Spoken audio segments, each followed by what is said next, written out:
Hello everyone, Ghatal উৎসব শিশু মেলার আজ চতুর্থ দিনে পড়ে গেল। আর এই রাত্রে আপনার সঙ্গে একটি গুরুত্বপূর্ণ তথ্য শেয়ার করব।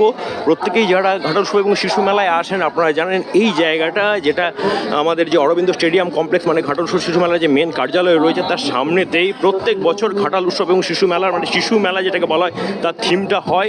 এবং আগের বছর হয়েছিল বাঞ্ছারামের বাগান, একটা অতীতে সিনেমাকে এখানে কিন্তু সুন্দরভাবে উপস্থাপিত করা হয়েছিল মডেলের আকারে। তার আগের বছর 2024 সালে হয়েছিল ডিজনিল্যান্ড, যেটা খুবই আকর্ষণের কেন্দ্রবিন্দু ছিল। আর বছর যেটা আপনাদেরকে দেখাচ্ছি, বেশ কিছু মনীষী দেখতে পাচ্ছেন এভাবে করা হয়েছে। ও পাশে ভালোবাসার ঘাটাল উৎসব ও শিশু মেলা লেখা হয়েছে। কিন্তু কেমন লাগছে এই পুরো এরিয়াটা আপনাদেরকে তুলে ধরছি। আদৌ কি ভালো লাগছে? আর চতুর্থ দিনে পড়ে গেল।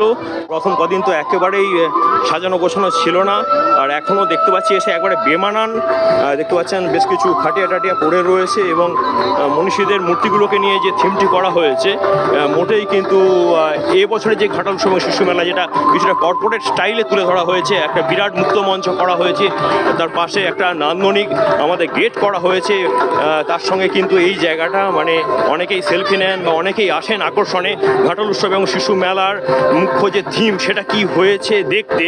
কিন্তু অনেকটাই কিন্তু আবার বলছি যেটা বেমানান লাগছে জায়গাটাকে, এটাই আপনার সঙ্গে শেয়ার করে নিলাম। আপনাদের কেমন লাগছে একটু অবশ্যই জানাবেন এবং অপরকে জানাতে শেয়ার করবেন ভিডিওটা। টাটা।